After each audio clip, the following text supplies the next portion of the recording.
Graça e paz, irmãos. Vamos abrir as nossas Bíblias no texto que está norteando as nossas mensagens durante este mês sobre família. Estamos meditando sobre os 10 mandamentos. Então, eu gostaria que os irmãos abrissem lá em Êxodo, capítulo 20. Diz assim a palavra do Senhor a partir do verso 1. E Deus falou todas essas palavras: Eu sou o Senhor, o teu Deus, que te tirou do Egito, da terra da escravidão. Não terás outros deuses diante de mim. Não farás para ti nenhum ídolo, nenhuma imagem de qualquer coisa no céu, na terra ou nas águas debaixo da terra. Não te prostrarás diante deles, nem lhes prestarás culto, porque eu, o Senhor, o teu Deus, sou Deus zeloso, que castigo os filhos pelos pecados de seus pais, até a terceira e quarta geração daqueles que me desprezam. Mas trato com bondade até 1000 gerações aos que me amam e obedecem aos meus mandamentos. Não tomarás em vão o nome do Senhor, o teu Deus, pois o Senhor não deixará impune quem tomar o seu nome em vão. Lembra-te do dia de sábado para santificá-lo. Trabalharás 6 dias e neles farás todos os teus trabalhos. Mas no 7º dia é o sábado dedicado ao Senhor, o teu Deus. Nesse dia não farás trabalho algum, nem tu, nem teus filhos ou filhas, nem teus servos ou servas, nem teus animais, nem os estrangeiros que morarem em suas cidades. Pois em 6 dias o Senhor fez os céus e a terra, o mar e tudo que neles existe.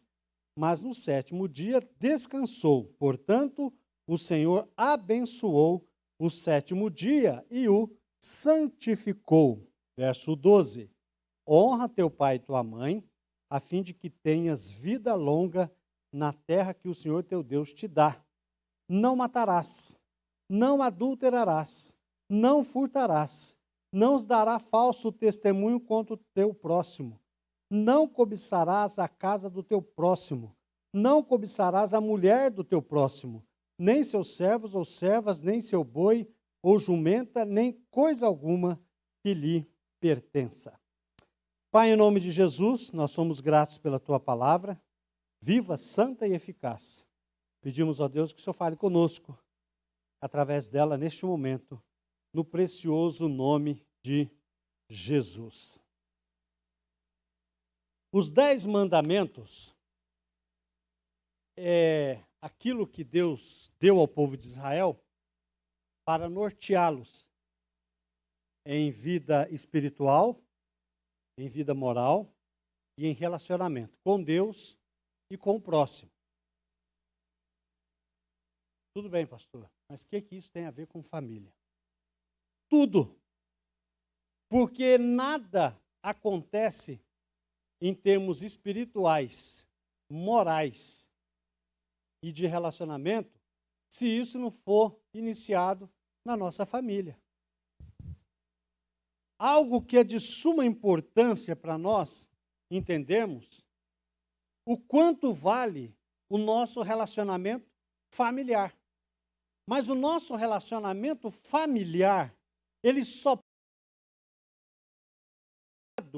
se Deus, com os seus decretos, as suas ordenanças e os seus ensinos, fizerem parte da nossa família. Se nós não colocarmos Deus na nossa vida, se não colocarmos os princípios da palavra de Deus que Ele nos ensina na nossa vida, nós não podemos ter uma família saudável. Nós não podemos ter uma família abençoada. Então, você e eu temos que decidir o que é melhor para a nossa família. É nós que ditamos se a nossa família vai ser uma família abençoada ou não vai ser uma família abençoada. É nós que ditamos. É eu, como chefe da casa, você como chefe da casa, você como mãe, é que vai dizer se a sua família vai ser abençoada ou não. Deus está presente. Deus coloca as suas bênçãos. Mas Deus diz, olha, eu tenho diante de você bênção e maldição. vida e morte. Pode escolher, mas eu aconselho você, escolha a vida e escolha a bênção. Ele nos dá essa orientação. E quando nós vamos para o Novo Testamento e começamos a olhar o apóstolo Paulo, em todas as suas cartas, em Coríntios, quando ele se manifesta no livro de Atos, em Timóteo, em Colossenses, em Efésios, em Romanos, em todas essas suas cartas, não que ele escreveu Atos, mas tem a ação dele ali, tem a manifestação de Paulo ali, a vida dele, ele está presente aplicando os 10 mandamentos. Paulo vai citar aqui, por exemplo, Romanos 7:7. Que diremos então? A lei é pecado? De maneira nenhuma. De fato, eu não saberia o que é pecado a não ser por meio da lei. Pois, na realidade, eu não saberia o que é cobiça se a lei não dissesse, não cobiçarás. Aqui há algo interessante, porque a lei aponta para mim o meu pecado. E quando ela aponta para mim o meu pecado, ela me mostra que eu preciso pedir perdão. E há algo interessante, que a lei aponta o meu pecado, é que normalmente, num relacionamento familiar, numa briga, a culpa é sempre do outro. Nunca é minha. A culpa é do outro. Quem faz a coisa errada é o marido. Para o marido, quem faz a coisa errada é a esposa. Para a esposa e para o marido, quem faz as coisas erradas é os filhos. E para os filhos, quem faz as coisas erradas são os pais, que não sabem nada. Mas quando nós somos confrontados por Deus, pela sua palavra, pela sua lei, que nós precisamos encarar a nossa limitação e o nosso pecado, aí a minha vida começa a mudar. Porque eu sei que eu não sou tão bom assim. Eu sei que eu tenho pecados. Que eu tenho limitações. Eu sei que tem hora que eu, Wagner, estou estúpido em casa. E a minha esposa falou, você precisa mudar isso. E às vezes eu fico bronqueado quando ela fala isso, mas depois pensando, ela tem razão. E eu preciso encarar as minhas dificuldades. Aprender a pedir perdão a Deus, mas também pedir perdão para minha esposa. E dizer, eu vou tentar melhorar. Você me ajuda? Para fazer isso, preciso humildade. Aí é um outro pecado, o orgulho, que paira no nosso coração e que nós precisamos aprender a lutar contra ele. Pedir para Deus mudar o nosso coração. Porque num ambiente onde não há perdão, escute, irmãos, você que está em casa também, num ambiente onde não há perdão, não há manifestação da paz de Deus na nossa vida. Se você não for capaz de pedir perdão para sua esposa, se você não for capaz de pedir perdão para o seu esposo, os seus filhos vão ter sérias dificuldades em suas vidas. E não só convivendo só com você, não. Porque quando seus filhos casarem e forem para suas vidas, eles vão ter dificuldades lá também de pedir perdão. Se eles não veem esse exemplo em nós. Está vendo como é que quem dita as regras somos nós? A partir do momento que eu reconheço que eu sou falho, sou pecador, e eu preciso pedir perdão, Deus começa a trabalhar na minha família. Por quê? Porque a palavra dele, a lei dele, o decreto dele começa a ser realidade na minha vida. Esse mês da família, a gente não faz porque está no calendário, só porque está no calendário. A gente faz e a gente procura trazer mensagens contextualizadas para a família, porque nós sabemos a necessidade que nós temos que a sua família e a minha família esteja bem. Porque se você estiver bem com Deus, se a sua família estiver bem com Deus, se o seu relacionamento conjugal estiver bem em casa, a igreja está bem. A igreja estando bem, a igreja é mais abençoada. Mas quando você negligencia o seu relacionamento conjugal, o seu relacionamento familiar, isso vai começar a trazer problemas para você, vai começar a trazer problemas na sua família, e esse problema vem bater aqui na porta da igreja, e todos nós sofremos, porque somos um corpo. E se somos um corpo e sofremos com isso, nós precisamos ter cuidado. Tenho que manter bem a minha família, tenho que manter bem o meu relacionamento, eu tenho que aprender que perdão, que vida e ordenanças da palavra de Deus têm que fazer parte da minha vida, porque senão eu não posso aprender pela palavra de Deus. Se Deus aponta o meu erro e o meu pecado, através da sua palavra, através da sua lei, significa que eu preciso observar a minha vida, orar a Deus, pedir perdão, chegar em casa e a palavra perdão tem que ser a palavra de ordem. E isso não importa quanto tempo de casado que você tenha, não. Pode ter 2 anos, 1 ano, 20, 30, 40. Nunca é tarde para consertar algo que está errado em nossa vida e Deus quer fazê-lo. Mas para isso precisamos ter humildade, disciplina e submissão à palavra do Senhor. O segundo ponto, na família precisamos mostrar que obediência a Deus é o mais importante. E isso tem que partir de quem? De mim. Nós queremos que os nossos filhos sirvam a Deus. Nós queremos que os nossos filhos obedeçam a Deus. Mas veja só o que Paulo vai falar em 1 Coríntios, capítulo 7, verso 19. Ele vai dizer, olha, a circuncisão não significa nada. E a incircuncisão também nada é. O que importa é obedecer aos mandamentos de Deus. Isso é que é importante. Paulo está dizendo assim, olha, você só ir na igreja de domingo, levar os seus filhos, e vai no domingo à noite e dá lá o seu dízimo, ou cumpre alguma coisa que é estabelecido para você fazer, pronto, já fiz a minha obrigação, agora vou viver minha vida, a igreja não precisa me incomodar essa semana. Não é assim que funciona. Com Deus o que funciona é relacionamento.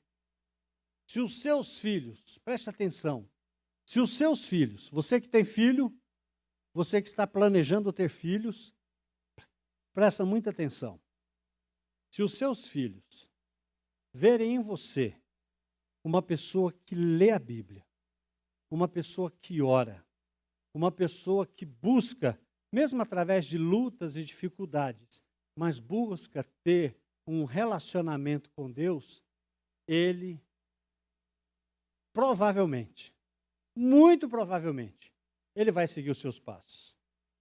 Nós sabemos que nós temos experiência de pessoas que são fiéis a Deus, que buscam a Deus, mas que infelizmente os filhos não. Nós temos essa experiência. Mas enquanto você contar uma experiência assim negativa, eu conto 10 para você que deu certo. Você conta mais uma, eu conto mais 10 para você. Então nós temos que ser exemplos de relacionamento com Deus, não apenas de uma vida de religiosidade. Não apenas isso, mas conhecer a Deus em profundidade, ter intimidade com Deus e basear a sua vida com experiências com Deus que você deve ter. Porque senão, enquanto seus filhos for criancinha, você traz ele.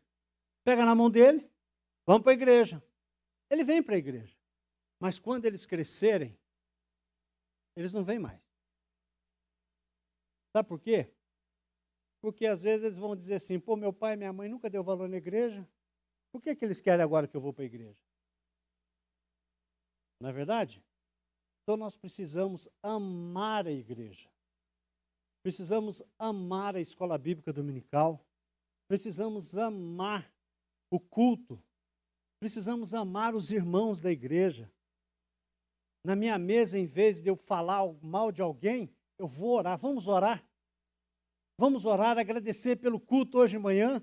Vamos agradecer pelo culto da noite. Vamos agradecer pela escola bíblica. Vamos agradecer o pão. Vamos orar criar um ambiente de relacionamento e intimidade com Deus, obedecendo a palavra dele, sabendo que os decretos de Deus, as ordenanças de Deus, devem estar escrita na nossa mente, no nosso coração, e devemos falar dela todos os dias, por onde nós andarmos.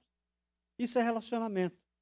Tenho certeza, e nós sabemos e cremos e temos visto, que quando nós temos intimidade com Deus, Deus tem trabalhado em nossa vida. E por isso que não pode ser simplesmente uma religiosidade. Veja só, quando nós falamos em religiosidade, temos um texto aqui em João capítulo 8, quando Jesus está se conversando com um grupo de religiosos.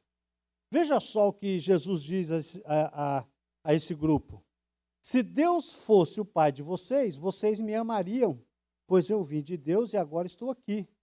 Eu não vim de mim mesmo, mas Ele me enviou. Por que a minha linguagem não é clara para vocês? Por que são incapazes de ouvir o que eu digo? Vocês pertencem ao pai de vocês, o diabo, que querem realizar o desejo dele, Ele foi homicida desde o princípio e não se apegou à verdade, pois não há verdade nele. Quando mente, fala da sua própria língua, pois é mentiroso e pai da mentira. No entanto, vocês não creem em mim, porque eu lhes digo a verdade. Qual de vocês pode me acusar de algum pecado? Se estou falando a verdade, por que vocês não creem em mim? Se nós cremos que a palavra de Deus é a verdade, que os decretos de Deus são certos, por que a gente vem na igreja, participa do culto, mas na semana, durante o dia, a gente não procura aplicar essas verdades? Porque muitas vezes a gente está sendo religioso. E Deus está dizendo assim: eu não me importo com religião, não me importo com princípios ou me importo com religiosidade. Eu quero é relacionamento. Se você quer ter a sua vida transformada, o seu casamento transformado, que Deus faça um milagre na sua vida, em todas as áreas, você deve aprender a obedecer a Deus. Colocar e pagar o preço. Não é algo fácil de fazer. Ler a Bíblia e orar num casamento é a coisa mais simples que tem. É só você sentar, ler a Bíblia e orar. Agora, o diabo sabe o poder que isso tem. E ele vai lutar para que você não consiga fazer isso, que é algo tão simples. Mas você precisa lutar. Precisa pedir Deus força, orientação, para que você possa fazer da forma correta. E buscar fazer. Como que a gente aprende fazendo? Fazendo. Tendo um princípio de fazer. Quando a gente vai para a prática, Deus abençoa as nossas vidas e a gente para de ser religioso e começa assim a ser servo, ter comunhão com o Senhor e conhecer a vontade dEle. Em último lugar, quanto mais conhecemos os mandamentos, mais nos aproximamos e reconhecemos que precisamos de Jesus. Quanto mais próximo e quanto mais eu procuro responder a Deus, cumprindo as suas ordenanças, mais Deus vai mostrando quem eu sou, a minha fragilidade e o tanto que eu sou dependente dEle. Isso é bênção. Veja só o que diz Gálatas 3:24. Assim, a lei foi o nosso tutor até Cristo, para que fôssemos justificados pela fé. Sabe o que a lei me mostra? A lei me mostra que eu sou incapaz de cumpri-la e que eu preciso de Jesus para estar comigo. Porque só Ele pode me justificar, só Ele pode me abençoar, só nele eu consigo cumprir as ordenanças. Por nós não somos capazes. Jesus diz isso em João capítulo 14, olha, sem mim vocês não podem fazer nada. Não podemos fazer nada sem Jesus, mas quando o Senhor é o Senhor da nossa vida, quando nós estamos obedecendo e fazendo a vontade de Deus, nós conseguimos avançar, porque sabemos que somos fracos, somos débeis, não somos capazes de cumprir nada, mas em Cristo Ele nos fortalece e aí sim, na dependência de Jesus, o meu casamento é abençoado, a minha família é abençoada, a minha casa é abençoada. Eu tenho paz e tenho harmonia, porque Jesus se faz presente. É Ele quem dita a regra. Quando o Senhor Jesus dita a regra para nós, nós seremos abençoados. Por isso, que quando a família vive debaixo da graça de Deus, obedecendo a sua palavra, cumprindo as suas ordenanças, nós temos uma família abençoada e feliz. Mas para isso, eu preciso me dispor. Senhor, aonde eu tenho errado? Qual é o pecado que está guardado aqui no meu coração que precisa ser exposto ao Senhor? Mostra para mim. Me perdoa. Limpa o meu coração. Eu quero me relacionar de uma forma melhor com a minha esposa. Eu quero criar um ambiente de paz no meu lar. Eu quero fazer com que a sua palavra esteja presente e eu quero orar ao Senhor todos os dias com a minha esposa. Eu quero ler a Bíblia todos os dias com a minha esposa. Eu quero que os meus filhos se sentem ao meu redor e que eu leia a Bíblia para eles. Precisa fazer isso, irmãos.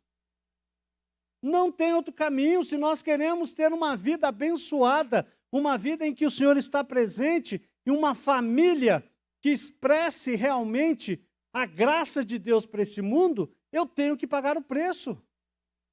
Não tem outro caminho. Nós temos que nos dispor a ser abençoados por Deus, mas para isso eu preciso me submeter à vontade do Senhor. Que Deus nos abençoe, que Deus aplique a sua santa e bendita palavra ao nosso coração. Vamos orar? Pai, em nome de Jesus, quero pedir ao Senhor que o Senhor nos abençoe, que o Senhor nos guarde, Senhor, e que a tua palavra seja aplicada na nossa vida. Pai, ajuda-nos, ó Deus.